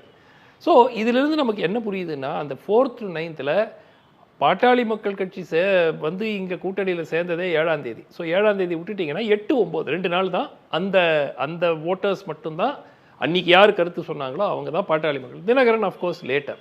ஸோ ஃபஸ்ட்டு இதில் இருக்கக்கூடிய ஒரு தவறான இது வந்து பாமகவும் டிடிவியும் சேர்ந்து கூட வாக்கு சதவிகிதம் குறைந்திருக்கிறது என்டிஏக்கு என்பது முற்றிலும் தவறான கருத்து. ஏன்னா இது அதுக்கு முன்னாடி எடுக்கப்பட்ட இது ஏன் எந்த அமமுகவும் அன்புமணி பாமகவும் டிடிவி தினகரன் அவங்க 2 பேரும் சேர்ந்து இல்ல அதிகாரப்பூர்வமா அதுதான் பாமக.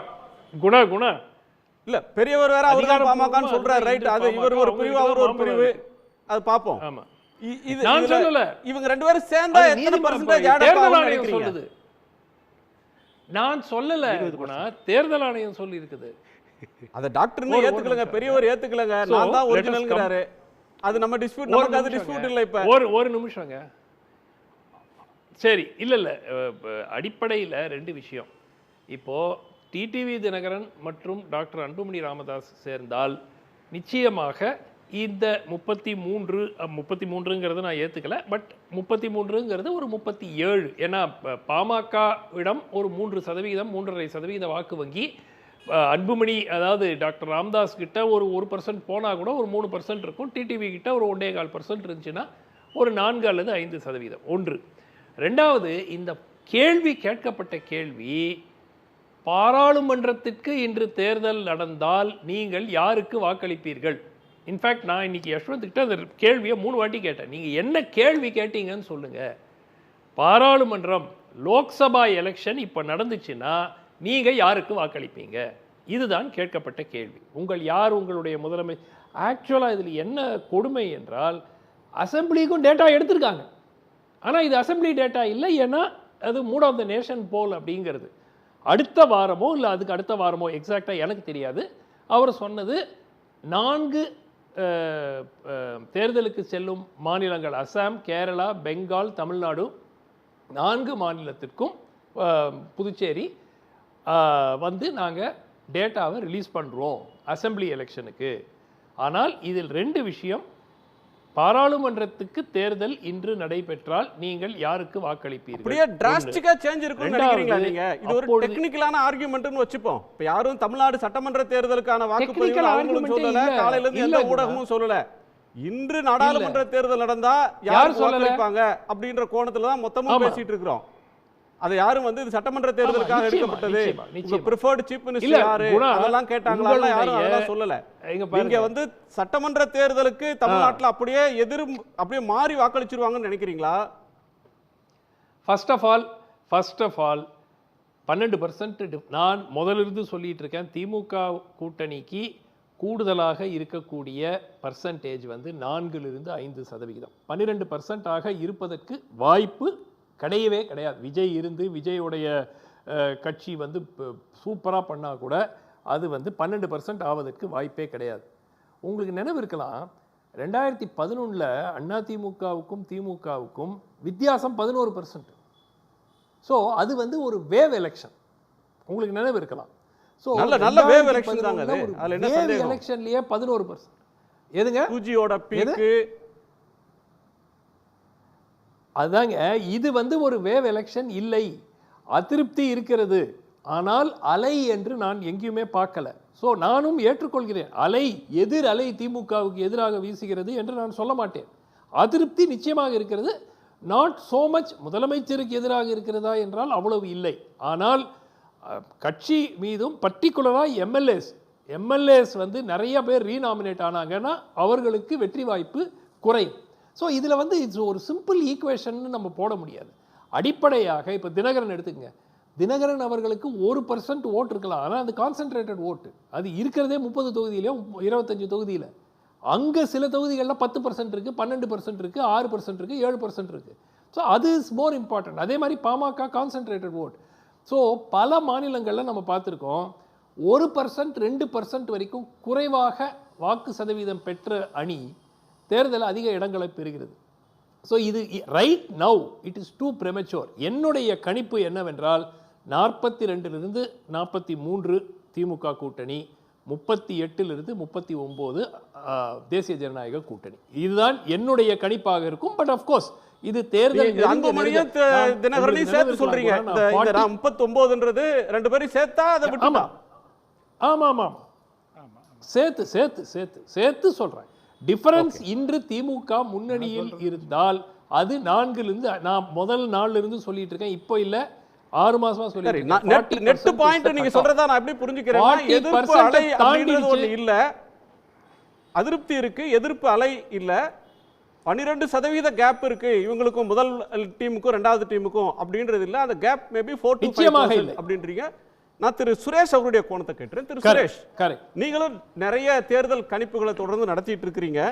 உங்க என்ன ஓட்டம் என்ன? இந்த டேட்டா இதற்குள்ள போகாம இந்த ட்ரெண்டுக்கு பேசிக் ரீசன்ஸ் என்னன்னு கேட்க விரும்புறேன். திமுக முன்னணி பெறுதுன்னா அதுக்கு என்னென்ன காரணங்கள்? பின்னடைவுனா அதுக்கு என்ன காரணம்? விஜய் 15% எடுக்கிறாருன்னு சொன்னா அதுக்கு என்ன பேசிக்கான காரணம்? Good evening Gunasekaran. இப்போ நம்ம ஜூலை எண்டில் ஒரு ஒப்பீனியன் போல் ரிலீஸ் பண்ணியிருந்தோம்.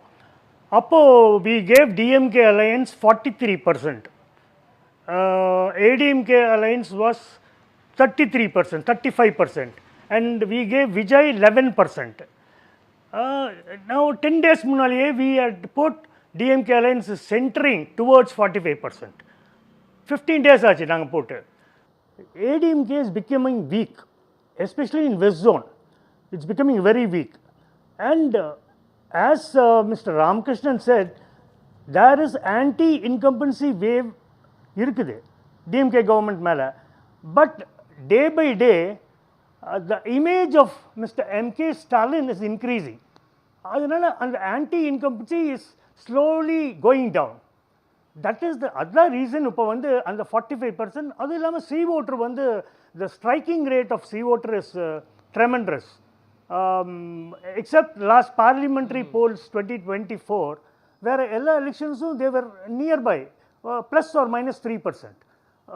அது வந்து இட் வாஸ் அ குட் இதுங்க. இப்போ வந்து பார்த்தீங்கன்னா நாங்கள் எடுத்ததுலேயே பெண்கள்கிட்ட கேட்டால் நீங்கள் ஸ்டாலின் கவர்மெண்ட்டுக்கு ஓட்டு போடுவீங்கன்னா த ஆன்சர் இஸ் டிஃபரெண்ட். ஏன் ஸ்டாலின் கவர்மெண்ட்டுக்கு ஓட்டு போடக்கூடாது? இது ஒரு ஒரு ஒரு peculiar this we can find. அதுவும் இது ரூரல் ஏரியாஸில். அது இல்லாமல் there is anti-incumbency wave against several ministers, MLAs, local bodies, and mostly corporators. They don't connect with the people 24/7. அது இருக்குது. The image of Stalin brings this 45%. இன்னும் வந்து 2-3 months, I don't think a drastic change will happen. Either DMK will go down by 1% or even they might touch 47% at the end. But this election, as of now, 50% இல்லையா sir? Suresh sir, நீங்க வந்து ரெண்டு விஷயத்தை முக்கியமா சொல்றீங்க. ஒன்று, பெண்கள் வாக்கு அப்படின்றது ஒரு, நீங்க திமுகவுக்கு ஸ்டாலினுக்கு ஓட்டு போடுவீங்களா அப்படின்னு கேட்டா ஏன் போடக்கூடாதுன்னு திருப்பி கேட்குறாங்க. அது இப்படிலாம் முந்தின காலத்தில் இல்லை அப்படின்றீங்க. இந்த தேர்தலில் ஒவ்வொரு கட்சியோட ஸ்ட்ரென்த்து, இப்போ அலை வீசாத தேர்தல் அப்படி ஒன்று இருந்ததுன்னா, இந்த ஆட்சியை வீட்டுக்கு அனுப்பணும் அப்படின்னு நினைச்சாலோ அல்லது இவர் தான் திரும்ப வரணும் அப்படின்னு ஒரு pro incumbency or anti incumbency wave இல்லாத தேர்தலில் அரித்மெட்டிக் ஒர்க் ஆகும். கூட்டணி, அந்த கூட்டணி எவ்வளோ கொகசிவாக இருக்குன்றது ஒர்க் ஆகும். ஆனால் இந்த தேர்தலில் நீங்கள் சொல்கிற ஒன்றில் மகளிர் ஓட்டு அப்படின்றது ஒரு ஸ்பெசிஃபிக்காக ஒரு டிசைசிவ் ஃபேக்டராக இந்த தேர்தலில் இருக்கா அப்படின்னு கேட்க விரும்புகிறேன். ரெண்டாவது பாயிண்ட் ஒன்று சொன்னீங்க, மேற்கு மாவட்டங்களிலேயே ஏடிஎம்கே வீக்காக இருக்குது அப்படின்றீங்க. அதிமுகவோட கோட்டை அதுதான். போன நாடாளுமன்ற தேர்தலையும் சரி, அதற்கு முந்தின சட்டமன்ற தேர்தலில் ஏடிஎம்கே கணிசமான வாக்குகளை வாங்கினது அங்கே. கோயம்புத்தூர் தவிர மீது எல்லா இடத்துலையும் பார்லிமெண்ட் எலெக்ஷனில் நல்லா வாங்கினாங்க. சேலம், நாமக்கல் அந்த பகுதி அங்கேயே பலவீனமாக இருக்குன்னு சொல்கிறீங்களே, எந்த அடிப்படையில் சொல்கிறீங்க? இப்போ வந்து விமன் ஓட்டர்ஸ் வந்து are shifting towards DMK from 2019லேயே 2019 அவங்க வந்து ஷிஃப்ட் பண்ணிட்டாங்க. அதே மாதிரி Dalit voters have shifted to DMK. அப்புறம் the way MK Stalin is having intact alliance and playing a good arithmetic and social engineering, எல்லா இதுலேயும் பார்த்துக்கலாம். வெஸ்டர்னில் பார்த்துக்கலாம், நார்த்தர்னில் பார்க்கலாம், நீங்கள் டெல்டாவில் பார்க்கலாம், சவுத்தில் பார்க்கலாம், அது சென்னையில் பார்க்கலாம். சென்னை விட்டுருங்க, it it's a different place. But எல்லாத்துலேயுமே social engineering is working out and arithmetic, political arithmetic mister Stalin is doing well. அப்புறம் இன்னொன்று வந்து விமென் வந்து நிறைய ஸ்கீம்ஸில் பயனடைஞ்சிட்டாங்க. நாங்கள் சர்வே எடுத்ததில் ஒரு 100 பேர்கிட்ட கேட்டோம்னா அதில் 75 விமென் வந்து ஏதோ ஒரு ஸ்கீம் லைக் இது மகளிர் உரிமை இது விடியல் பயணம், உங்களுடைய ஸ்டாலின், பிரேக்ஃபாஸ்ட் ஸ்கீம், ஏதோ ஒன்றில் வந்து பயனடைகிறாங்க. ஸோ இது வந்து இந்த ஆன்டி இன்கம்பன்சி வேவ் இருக்குது, டெஃபினட்டாக இருக்குது. அது வந்து because of mister Stalin and all schemes, அது வந்து அப்படியே அவரோட image going, that is it's going higher by every day. That the anti-incumbency is slowly settling down. This is the reason. Sir, நீங்கள் சொல்கிறது முக்கியமான பாயிண்ட். கவுன்சிலர்கள் மேலே, எம்எல்ஏக்கள் மேலே, உள்ளூர் அமைச்சர் மேலே அதிருப்தி இருக்கிறது. ஆனால் முதலமைச்சருக்கு இருக்கிற இமேஜும் அவங்க இந்த ஆட்சியில் செயல்படுத்திருக்கக்கூடிய நலத்திட்டங்களும் அந்த மக்களுடைய அதிருப்தியை தனிச்சு அது சாதகமான ஒரு சூழலுக்கு தள்ளுதுன்றீங்க. கேண்டிடேட்ஸை வந்து கணிசமாக மாற்றுறாங்கன்னு வச்சுக்கலாம். இப்போ இருக்கிற எம்எல்ஏக்கு சீட் இல்லை, அமைச்சராக இருக்கிறவருக்கு இல்லை அப்படின்னு கணிசமான புதிய முகங்கள், பாப்புலரான ஆட்கள் அப்படி வந்தால் அந்த தன்மையில் மாற்றம் வருமா? இல்லை, இப்போ டெஃபினட்டாக டிஎம்கே இந்த 2026 எலெக்ஷன் கேண்டிடேட்ஸ் வந்து என்னோட இது வந்து அட்லீஸ்ட் 40% யூத் வருவாங்க. Youth will be contesting this election. It will be a different elections. And நல்ல படித்தவங்க, women, DMK will field this time, definitely. And a lot of people who are old, they'll be sent to the party work. அதுதான் பிஜேபியோட structure. பிஜேபியோட ஸ்ட்ரக்சரே அதுதான். டெல்லியில் என்ன பண்ணுறாங்க? Okay, டெல்லியில் வந்து குறிப்பிட்ட சிலர் வயதானவங்கள அனுப்பிச்சிடுறாங்க, கட்சி பணியை போய் பாருங்க அப்படின்னு அனுப்பிச்சிடுறாங்க. அதை சொல்ல வரீங்க. இப்போ ஏடிஎம்கே எப்போதெல்லாம் ஆட்சிக்கு வந்ததோ இருக்காங்க பிஜேபி. ஓகே, ஏடிஎம்கே எப்பெல்லாம் ஆட்சிக்கு வந்ததோ அந்த ஆட்சிக்கு முக்கியமான காரணம் வந்து மேற்கு மாவட்டங்களாக இருக்கும். நீலகிரியில் தொடங்கி நீங்கள் சங்ககிரி வழியாக அந்த மொத்த வெஸ்டர்ன் டிஸ்ட்ரிக்ட்ஸும் கணிசமான வாக்களித்து தான் அவங்க வந்திருக்கிறாங்க.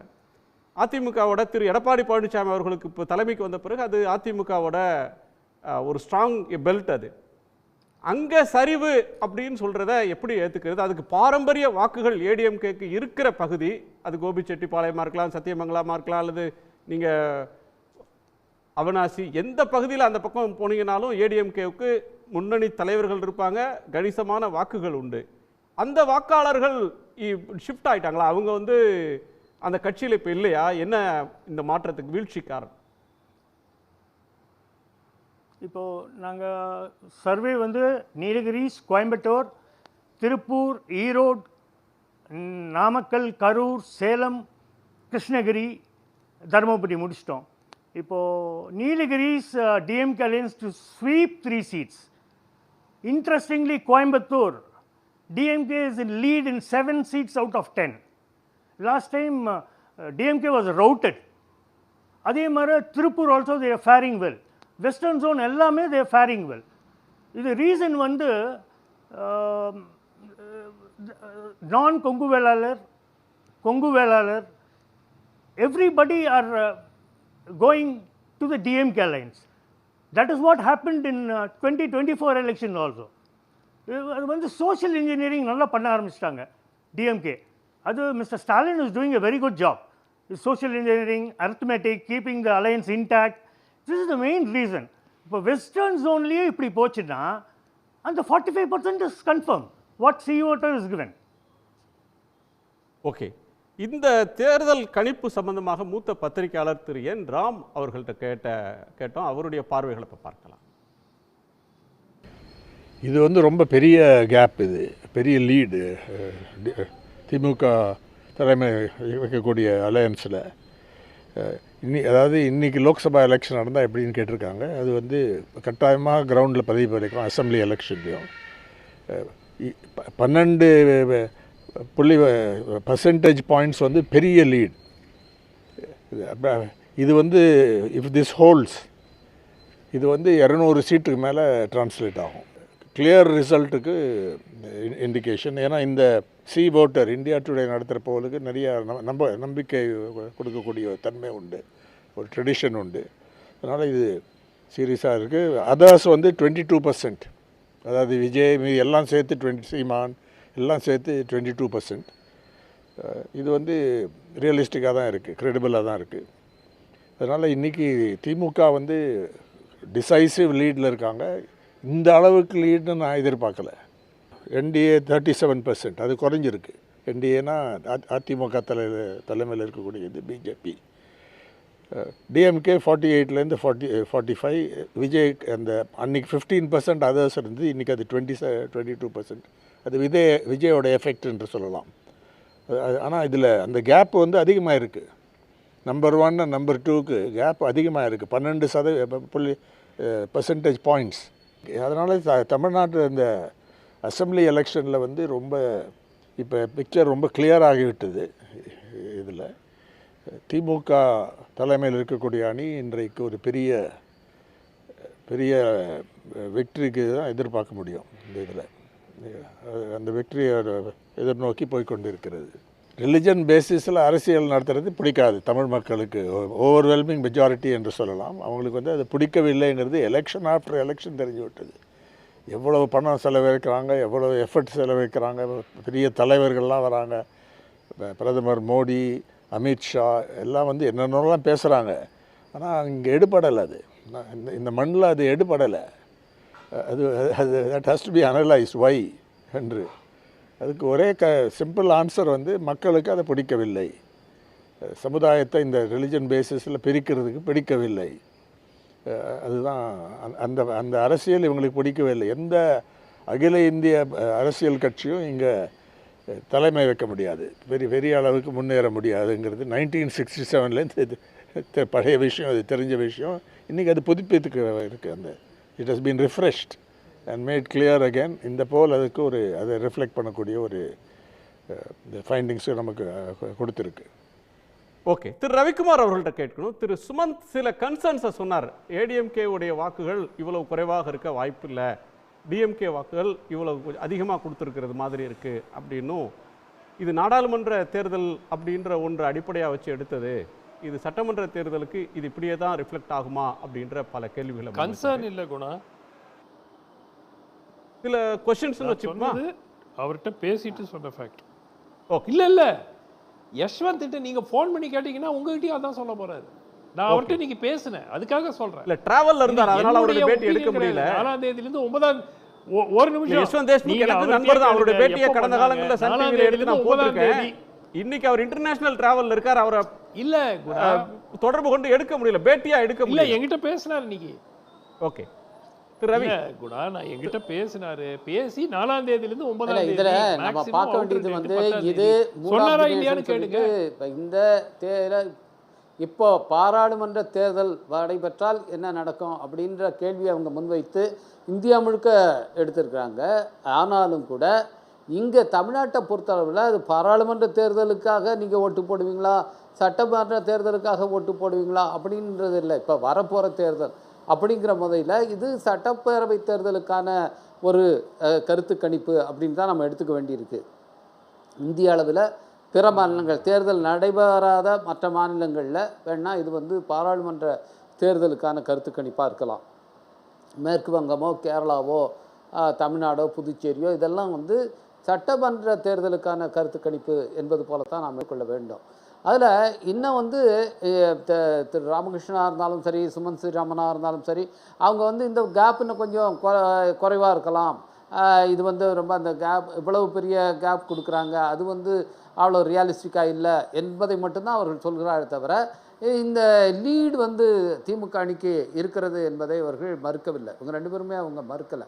ஸோ இதில் ஒன்றும் பெரிய இந்த ஒரு நீங்கள் அவர் இதில் பார்த்தீங்கன்னா 2% லீடு இருந்தால் கூட அது வந்து ஒரு டெசிசிவான ஒரு ரிசல்ட்டை வந்து கொடுக்கக்கூடிய வாய்ப்பு இருக்குது. அதுதான் திரு என்ராம் அவர்கள் சொல்கிறார், இது 200 சீட்டுக்கு மேலே வந்து இது டிரான்ஸ்லேட் ஆகும், அதுக்கான வாய்ப்பு இருக்குது என்று சொல்கிறார். எனவே இப்போ இருக்கிற இந்த மூடை பார்த்திங்கன்னா இன்னும் வந்து இது வந்து திரு சுரேஷ்குமார் சொன்னது ஒரு முக்கியமான விஷயம். அதுதான் நான் 2 பாயிண்ட் அதில் குறிப்பிட விரும்பினேன். ஃபஸ்ட்டு அதில் ஒன்று தான் நான் சொல்ல முடிஞ்சுது. ரெண்டாவது வந்து குறிப்பாக நம்முடைய முதலமைச்சர் திரு ஸ்டாலின் அவர்களுக்கு இருக்கிற அந்த இமேஜ், அது வந்து இன்றைக்கி ரொம்ப ஒரு முக்கியமான ஒரு ரோலை ப்ளே பண்ணுது. அதுக்கு வந்து அந்த இமேஜை வந்து பக்கத்தில் வரா மாதிரி கூட வேறு யாருமே இங்கே வந்து ஒரு போட்டி லீடர்ஷிப் கிடையாது. அடுத்த முதலமைச்சர் வேட்பாளர் அப்படின்னு சொன்னால் அதில் வந்து நீங்கள் வந்து திரு எடப்பாடி பழனிசாமி தான் முதலமைச்சர் வேட்பாளர்னு அந்த அணியிலே சொல்லலை. அது என்ன ஆக போகுதுன்னு அது வேறு. அப்படி சொன்னாலும் கூட அவரையும் இவரையும் கம்பேர் பண்ணிங்கன்னா அவருடைய இமேஜ் எங்கேயோ இருக்குது. அதே போல் திரு விஜய் அவர்கள் தன்னை வந்து முதலமைச்சர் வேட்பாளர்னு அந்த கட்சிக்கு அறிவிச்சிட்டாலும் அவரோட ஒப்பிடும்போதும் திரு ஸ்டாலின் அவர்களுடைய இமேஜ் வந்து எங்கேயோ இருக்குது. எனவே அவருடைய அந்த தனிப்பட்ட செல்வாக்கு, அவருக்கு இருக்கிற ஒரு நற்பெயர், அது வந்து இந்த அணிக்கு வந்து ஒரு பெரிய பலமாக இருக்கிறது. அடுத்ததாக இந்த அணி வந்து கட்டுக்கோப்பாக கருத்தியல் ரீதியாக ஒரு ஓர்மை கொண்ட ஒரு அணியாக இது இருக்குங்கிறத வந்து நம்ம முக்கியமாக பார்க்கணும். அதில் வந்து இது தொடர்ச்சியாக 3 தேர்தலில் வந்து வெற்றி ரவி ஒரு நிமிஷம் சுமந்த் குறுக்கிட்டார். அவரோட கோணம் அவர் தான் சொல்ல விரும்பி இருக்கிறார். திரு சுமந்த் குறுக்கிட்டீங்கன்னு நினைக்கிறேன். இல்லை ஃபர்ஸ்ட் ஆஃப் ஆல் இன்னும் தேர்தலுக்கு குறைந்தது 2 மாத கால அவகாசம் இருக்கிறது. ஸோ அதுக்குள்ளே என்ன மாற்றங்கள் வரலாம், மீதி இருக்கக்கூடிய இந்த 1% 2 இது வந்து ஒரு டைட் எலெக்ஷனுங்க. இது யாராவது இது 200 வரக்கூடிய எந்த சைடுக்கும் 200 வரத்துக்கு 200 வர 150 170க்கு மேல ஒரு சைடுக்கு வரணும்னா அது ஒரு யார் வெற்றி பெறுவாங்கன்னு கணிக்கவே முடியாது. இவங்களும் வெற்றி பெறலாம், அவங்களும் வெற்றி பெறலாம்ன்றது வந்து ஒரு கடும் போட்டிகளை தான் டைட் எலெக்ஷன் சொல்லுவாங்க. நீங்க போன சுற்றுல சொல்லும் போதே ஆமா இது குறைந்தது 3% கேப் இருக்குன்னு நீங்க சொல்றீங்க. ஒரு நிமிஷம் நான் முடிச்சிடுறேன். 3-4% கேப்பில் ஒரு எலெக்ஷன் டைட்டாகவும் இருக்கலாம். 3-4% கேப்பில் ஒரு மாபெரும் லேண்ட்ஸ்லைடும் நடக்கக்கூடிய வாய்ப்பு இருக்கிறது.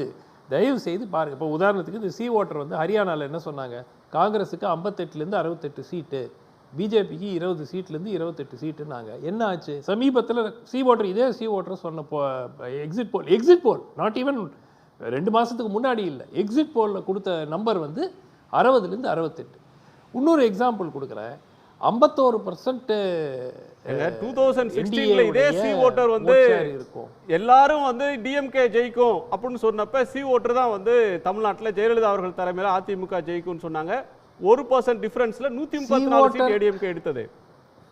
ஒரே ஜஸ்ட் 1% டிஃபரன்ஸ். நான் 2016ல நான் சொன்னது அதிமுக எட்ஜ் இருக்கு, வெற்றி பெறுவார்கள். இது வந்து டெக்கன் கிரானிக்கலில் ஃப்ரண்ட் பேஜில் போட்டு எனக்கு திமுக இருந்து சிலர் என்னை ஃபோன் பண்ணி ஏன் இந்த மாதிரி தப்பாக சொல்கிறீங்க. நாங்கள் நல்ல வேளை அது போலிங் முடிஞ்ச பிறகு நடந்தது. அது இன்றைக்கும் எனக்கு ஞாபகம் இருக்குது.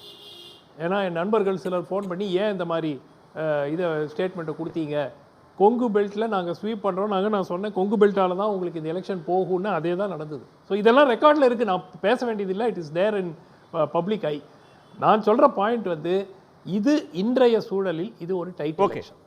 இது நிச்சயமாக DMK has its nose in front. இப்போ ஒரு குதிரை ஓட்ட பந்தயத்தில் என்ன சொல்லுவாங்க, this horse has its nose in front.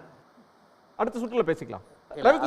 இந்த க்ளோஸ் ஃபைட்டுன்னு சொல்றது இருக்கு பாருங்க.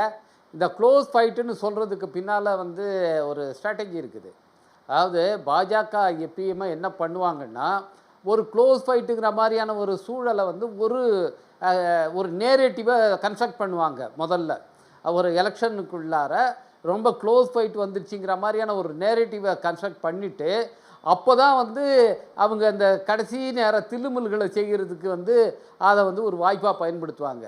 அதனால் இங்கே வந்து அதுக்கான ஒரு வாய்ப்பை வந்து இந்த இந்தியா டுடே சி ஓட்டர் கருத்து கணிப்பு காலி பண்ணியிருக்கு. இது வந்து க்ளோஸ் ஃபைட் இல்லை, இது ஒரு பெரிய கேப் இருக்குது. அதனால் நீங்கள் இந்த மாதிரியான எந்த தில்லுமுல்களும் பண்ணாலும் எதுவும் பண்ண முடியாது. ஏன்னா இப்போ எஃப்ஐஆர் போயிட்டுருக்கு. இப்போ இன்றைக்கி வந்து நம்ம தமிழ்நாடு பற்றின இது வந்து சுப்ரீம் கோர்ட்டில் வந்திருக்கு. 1 கோடிக்கு மேலே இருக்கிறவங்களுக்கு வந்து நோட்டீஸ் அனுப்பப்படுது. ஆனால் நோட்டீஸ் வந்து 60% நோட்டீஸே சர்வ் பண்ணப்படலை. அப்படிங்கிறதுனால 10 நாள் வந்து அதிகமாக வந்து கொடுத்துருக்குறாங்க, எக்ஸ்டெண்ட் பண்ணியிருக்காங்க. இந்த ஒரு பக்கத்தில் என்ன நடக்குதுங்கிறத நம்ம வந்து க்ளோஸாக வாட்ச் பண்ண வேண்டியிருக்கு. ஏன்னா வெஸ்ட் பெங்காலுக்கும் தமிழ்நாட்டுக்கும் இந்த மாதிரியான வேலை அங்கே நடந்துகிட்ருக்கு. நீங்கள் சுப்ரீம் கோர்ட் இதையும் சேர்த்து நம்ம இதில் கவனிச்சுக்கிட்டே இருக்கணும். எஸ்ஐஆர் பற்றி என்ன நடந்துகிட்ருக்கு எலெக்ஷன் கமிஷனுங்கிறதையும். அப்படி பார்க்கும்போது இந்த க்ளோஸ் ஃபைட்டுங்கிற ஒரு நேரேட்டிவை இங்கே வந்து சொல்கிறாங்கன்னா அதுக்கு பின்னால் ஒரு திட்டம் இருக்குன்னு அர்த்தம். அந்த திட்டத்தினுடைய ஒரு வெளிப்பாடாக திரு சுமந்த்ராமன் வந்து ஒரு நேரேட்டிவை செட் பண்ண பார்க்குறாராங்கிறது தெரியல. அப்படி அவர் செட் பண்ண முயற்சி பண்ணால் இப்போ வந்து அதுக்கான வாய்ப்பு இல்லைங்கிறதுனால தான் அவர் சி ஓட்டரே ஒன்றும் காலி, அது ஒன்றுமே நம்பக்கூடியதா இல்லை அப்படின்னு அதை கைவிரிக்கிற ஒரு நிலைக்கு ஆளாகிறான்னு நான் நினைக்கிறேன். எனவே அந்த க்ளோஸ் அதாவது சார் நீங்கள் எந்த இடத்துல கள்ள ஓட்டு போட்டாங்க? ஒரு இடத்துல கூட நான் வந்து காங்கிரஸ் கட்சி இந்த குற்றச்சாட்டை வைக்கும் போது நான் முழுமையாக ஆதரித்தேன். இதில் ஏமாற்று வேலை நடந்து கொண்டிருக்கிறதுன்னு நான் போட்டேன். அதுக்கப்புறம் நான் காங்கிரஸ் கட்சிகிட்ட ஒரே ஒரு கேள்வி தான் வச்சேன், உங்ககிட்ட பூத் லிஸ்ட் இருக்குது, பூத் ஏஜென்ட் கிட்ட ஓட்டர் லிஸ்ட் யார் போட்டிருக்காங்க ஓட்டுன்னு தெரியும், அது வெளிப்படையாக சொல்லுங்க.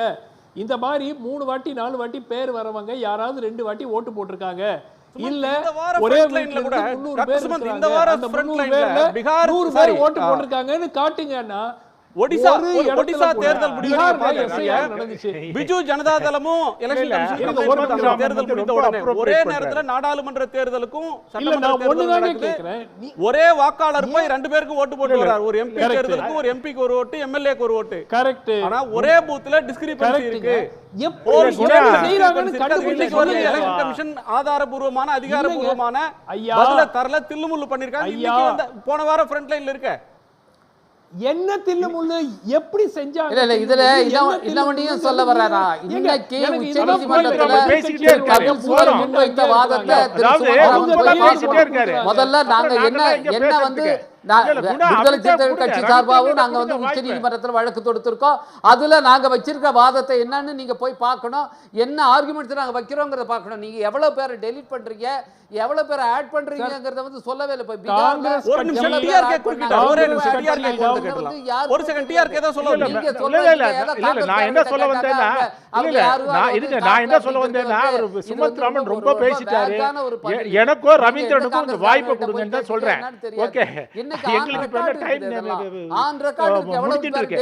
ஒண்ணு, அதாவது இப்போ நான் ஒரே ஒரு பாயிண்ட் சொல்லிடுறேன். க்ளோஸ் ஃபைட் சொல்றதுல இருக்கு. ஒரு செகண்ட் க்ளோஸ் ஃபைட் சொல்றதுல கோர்ட்ல நீங்க கபில் சிபல் என்ன பேசிருக்காருன்னு இருங்க. அத க்ளோஸ் ஃபைட்னா இதுக்கெல்லாம் என்ன க்ளோஸ் ஃபைட்டா இருந்தாலும் ஃபர்ஸ்ட் பாஸ் தி போஸ்ட் சிஸ்டம்ல உங்களுக்கு 35 இப்போ நீங்க 2016 க்ளோசஸ்ட் ஃபைட். ஓகே, அப்போ என்ன ஆச்சு? அவங்க 136 சீட்டு, இவங்க 96 98 வாங்கினாங்க. இதுதான் க்ளோஸ் ஃபைட்டு. ஸோ க்ளோஸ் ஃபைட்டுனா இதுதான் 1% கூட 36 37 சீட்டு வித்தியாசம் வரும். அது மாதிரி. ஸோ இப்போ நீங்கள் 2021 எடுத்துக்கோங்களேன். இவங்க ரெண்டு கூட்டணிகளுக்கு இடையே வித்தியாசம் இருந்தது ஒரு 4-5% நினைக்கிறேன். இவங்க அவர் 160 வாங்கினாங்க, இவங்க இது 170 160. இந்த மாதிரி தான். ஸோ க்ளோஸ் ஃபைட்னா என்ன close fight? But first past post சிஸ்டமில் க்ளோஸ் ஃபைட்டுன்னு சொல்கிறதுனால எப்படி டிசைசிவாக ஒரு கூட்டணிக்கு வந்துடும். இப்போதைக்கு நம்ம என்ன சொல்ல வரோம்னா முன்னணியில் திமுக இருக்குன்னு சொல்கிறோம். ஓகே, இது வந்து பாராளுமன்றத்துக்காக எடுத்தாங்கன்னா எடுத்துருக்கலாம். ரவிக்குமார் சொன்ன மாதிரி நம்ம அசம்பிளி தொகுதி தான் நடக்குது, அசம்பிளி எலெக்ஷன் தான் நடக்க போகுது. இது என்ன ஆந்திர பிரதேச தெலுங்கானா மாதிரி 2 தேர்தலுமா சேர்ந்து நடக்குது இல்லையே. ஸோ அதனால நாடாளுமன்றத்துக்காக அவங்க எடுத்திருக்கலாம், அவங்களுடைய கணக்குக்காக அவங்க எடுத்திருக்கலாம். ஆனால் நம்ம இதை வந்து சட்டமன்ற தேர்தல் மனசு வச்சு தான் நம்ம பதில் சொல்ல முடியுமே தவிர இல்லைங்க அது மெத்தடாலஜி அது இதுன்னு பெருசானா என்னை பொறுத்தவரையும் பெரிய மாற்றம் இருக்கும், அடிப்படையில் மிகப்பெரிய மாற்றம் இருக்கும்னு எனக்கு தெரியல. அவர் இனிமே அந்த வினய் தேஷ்பாண்டே யாரோ ஒருத்தர் சொல்றீங்களே. ஒரு செகண்ட் நம்ம வந்து ஒரு கேள்வியை நேர்கள் முன்னாடி வச்சிருக்கிறோம். அந்த கேள்வியை அதுக்கான பதிலை பார்த்துட்டு நம்ம விவாதிக்கலாம். சரி, இப்ப தேர்தல் நடந்தா திமுக கூட்டணி அமோகமான வெற்றி பெறும், 45% ஓட்டு வாங்கும்னு சொல்லியிருக்கிறாங்க. மகளிர் நலத்திட்டங்களை செயல்படுத்தினதுனால இப்படி ஒரு ஆதரவுன்னு 34% பேரும், முதலமைச்சர் திரு ஸ்டாலின் அவர்களுடைய செல்வாக்கு காரணமாக இந்த வாக்கு சதவீதம்னு 42% பேரும், எதிர்க்கட்சிகளுடைய பலவீனம் அப்படின்னு 16% பேரும், பாஜக மீதான எதிர்ப்பு தமிழ்நாட்டில் குறையாததுனால இந்த நிலைமை அப்படின்னு 8% பேரும் கருத்து தெரிவிச்சிருக்காங்க. அந்த நேயர்களுக்கு நன்றி. திரு ரவிக்குமார், நீங்கள் விட்ட இடத்துலேருந்தே தொடங்கலாம். டைட் கார்னர், கடும் போட்டி, இவங்க ஜெயிப்பாங்களா அவங்க ஜெயிப்பாங்களான்னு கணிக்க முடியாத போட்டி அப்படின்னு திரு சுமந்த் சொல்ல வந்தார். அல்ல, அந்த மாதிரியான ஒரு நிலைமை எப்போ ஒரு வேளை வரலாம்னா திரு விஜய் அவர்களையும் தூக்கி இந்த பாரதிய ஜனதா கட்சி அதிமுக கூட்டணியில் போட்டால் ஒரு டைட் கார்னர் என்பது போல் ஒரு தோற்றம் வரலாம். அப்போ கூட நான் என்ன சொல்கிறேன்னா அப்போவும் அது டிஎம்கே அணிக்கு தான் அட்வான்டேஜாக மாறும். ஏன்னா அவரை நம்பி தனியாக இருக்கிறாரு, அவர் ஒரு ஆல்டர்னேட்டிவ் நம்பி போகிறவங்களும் திமுகவை நோக்கி திரும்பி வந்துடுவாங்க. இது நிச்சயமாக இந்த தேர்தல் வந்து திமுக அணி ஒரு மகத்தான வெற்றியை பெறும். அதற்கான இண்டிகேஷன் தான் இந்த கருத்து கணிப்பு. இதில் எந்த அணி சேர்க்கை எப்படி மாறினாலும் இந்த ரிசல்ட் மாறப்போவதில்லை. மீண்டும் திராவிட முன்னேற்ற கழக தலைமையிலான ஆட்சி தமிழ்நாட்டில் வரும். திரு ரவீந்திரன் துரைசாமி, ஸ்டாலின் செல்வாக்கு 42%, மகளிர் நலத்திட்டங்கள் 34ன்னு ஒரு விஷயம். இல்லை, ஸ்டாலின் செல்வாக்கு வந்து யாரையும் ஆண்டகனைஸ் பண்ணாமல், ஒரு ஆன்டி ஹிந்துவாக பண்ணாமல், கலைஞர் வந்து ஆன்டி ஹிந்து பண்ணுவார், ஸ்டாலின் ஆன்டி ஹிந்து பண்ணலை. ஏன்னா 5 வருஷம் ஆட்சி காலத்தில் கலைஞர் இருந்தாருன்னா இந்துக்கள் உணர்வை புண்படுத்துகிற மாதிரி 4 டைலாக் இல்லாமல் இருக்காது. விநாயகர் வடிவத்தில் பப்பாளி இருந்தால் அவங்க விநாயகர் 5 நாள் அந்த இருப்பாரா அழுக மாட்டாராங்கிறலாம் வார்த்தை விடுவார். அந்த மாதிரி எதையும் பண்ணாமல் கரண்ட் ட்ரெண்டை புரிஞ்சுக்கிட்டு மு.க. ஸ்டாலின் அவர்கள் செயல்படுறாரு. அடுத்து ஜெயலலிதா, எம்ஜிஆர் இவங்களுக்கு இருந்த பிரிபீஸ் ஸ்டைல் இருக்குது இல்லையா, அந்த இலவசங்களுக்கான ஆதரவு வாக்கு இருக்குல்ல, அதுலேயும் ஸ்டாலின் உள்ளே வந்திருக்காருன்னு சொன்னால் அந்த அரசியல் தன்மையை, அந்த டைனமிக்ஸை மாற்றி கொண்டு போகக்கூடிய ஒரு தன்மையும், மற்ற தலைவர்களுடைய தவறுகள் வந்து பாடம் படித்து இதாக போகிறார். எந்த ஒரு ஜாதியும் ஸ்டாலின் அஃபன் பண்ணி பேசினது இல்லை. கலைஞர் காலகட்டங்கள் அது மாறுபட்டு இருக்குதும். இன்னொரு விஷயத்தில் நம்ம சுரேஷ் சொன்ன வெஸ்டர்ன் பெல்ட்டை நான் உடன்படுறேன். நீங்கள் இடைத்தேர்தல் ஈரோடு கிழக்கில் வரும்போது அதில் உள்ள ஓட்டிங் பேட்டர்னுங்கிறது வந்து தெளிவாக ஒரு பெரிய ஹியூஜ் டிஃபரன்ஸ். இப்போ நீங்கள் 25 விழுக்காடு அதிமுக அணி எடுத்தாங்கன்னா அந்த டிஃபரன்ஸ் வந்து பலதரப்பட்ட சோஷியல் செக்ஷன்கிட்ட பெரிய டிஃபரன்ஸ் இருந்து ஒரு 3-4 சோஷியல் செக்ஷன்கிட்ட 80 விழுக்காடு வாக்குகளுக்கு மேலே திராவிட முன்னேற்ற கழகம் போச்சு. திராவிட கூட்டணி இவிகே இளங்கோவன் போனாப்புல மற்ற செக்ஷனில் அந்த அளவுக்கு போக முடியல, 40ங்கிற லெவலில் இருந்தது. அதை தான் சுரேஷ்குமார் வந்து தெளிவாக ஒரு சோஷியல் போலரைசேஷன் நடந்துகிட்டு இருக்குதுன்னு சொன்னார். அது ஸ்டாலின் வர்சஸ் எடப்பாடியால் நடக்குது. கலைஞர் வர்சஸ் ஜெயலலிதான்னா அந்த சோஷியல் போலரைசேஷன் வராது. அதே சோஷியல் போலரைசேஷன் களத்துக்குள்ள எடப்பாடி பழனிசாமி வராத விக்கிரவாண்டியிலே நடந்தது. பூத் வைஸ் பார்த்தீங்கன்னா ஒரு 50 பூத்தில் எதிரணியான பாமக லீட் பண்ணிச்சு. பணம் தான், இடைத்தேர்தல் தான். ஆனால் 2 பூத்தில் தான் ஈரோடு கிழக்கிலே அதிமுக லீட் பண்ண முடிஞ்சுன்னா அங்கே 50 பூத் லீட் பண்ணுதுன்னா பல டைனமிக்ஸ் மாறிட்டு நம்ம கடந்த காலத்தின் கைதிகளாக இருந்தே கலைஞர் ஜெயலலிதானி பேசிட்டு இருக்கோம். டைனமிக்ஸ்ன்றது அரசியலின் போக்கு மாறுது, போக்கும் தன்மையே மாறிட்டு. இன்னும் குறிப்பாக இந்த சர்வே எல்லாம் தாண்டி பேசுகிறேன். ஜெயலலிதா அம்மையார் உயிரோடு இருக்கும்போது 1 விழுக்காடு இருந்த ஒரு கட்சி இன்னைக்கு 8.2 விழுக்காடு. அது மக்களவை தேர்தலில் எடப்பாடி பழனிசாமியை 4வது இடத்துக்கு விளவங்கோட்டில் தள்ளி இருக்கிறாங்க. எந்த கருத்து கணிப்பிலும் சொல்லாமல் புதுச்சேரியில் 4வது இடத்துக்கு எடப்பாடி பழனிசாமி தள்ளி இருக்கிறாங்க. கன்னியாகுமரியில் 4வது இடத்துக்கு தள்ளி இருக்கிறாங்க. தென் மாவட்டத்தில் அதிமுக எடுத்த மொத்த வாக்கை விட 7 தொகுதியில் அவங்க எடுத்த வாக்கை விட ஒரு படிப்படியாக முன்னேறக்கூடிய ஒரு கட்சி 30,000 ஓட்டு அதிகம் எடுத்திருக்குதுன்னா எடப்பாடிக்கு லீடர்ஷிப் வந்து வீக்கன் ஆகுது. அதை ஒரு ப்ராசஸ் ஆட்டு ஜெயலலிதா உயிரோடு இருக்கும்போது 1 விழுக்காடு எடுக்காத ஒரு கட்சி அதை செய்துட்டு இருக்குது. அது களத்துக்குள்ள 26லையும் செய்யறதுக்கான வாய்ப்புகள் பிரகாசமாக இருக்குது. 26ல் செய்யுமா செய்யாதாங்கிறதுல சுமன் ஸ்ரீராமன் மாறுபட்ட கருத்து வைக்கலாம், அது அவர் உரிமை. ஆனால் 24ல் செய்திருக்குங்கிறத இன்டலெக்சுவலி ஆனஸ்டாக உள்ள யாருமே அதை மறுக்க முடியாது. அதுவும் இந்த டைனமிக்ஸில் இருக்குங்கிறத தான் நான் பதிவு பண்ணுறேன். ஓகே, திரு சுரேஷ், உங்கள் நிறைவு பார்வை. இப்போ உங்கள் ஃபைண்டிங்ஸே என்ன தெரியுது? Women's are very happy with the Stalin government. அதே மாதிரி Tamil Nadu CM MK Stalin's image is going up day by day. It's nothing but this election it is MK Stalin versus others, simple. And the vote share வந்து ஒரு 1% down ஆகலாம், இல்லைன்னா when the campaign picks up it will go up till 47 to 48%. That's my final view. Thank you, sir. TRK. Nothing. So அதனால் இல்லை பொதுவாக நம்ம இந்த முன்னணியில் இருக்காங்கிறது நம்ம அதில் ஒன்றும் மாற்று கருத்து இல்லை.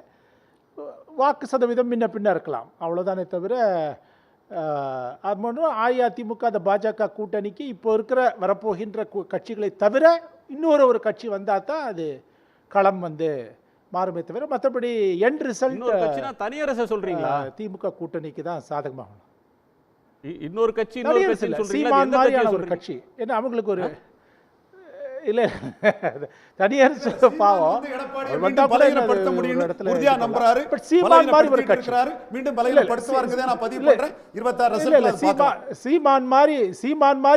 சீமான் மாதிரி ஒரு கட்சி வந்தால்தான் ஒரு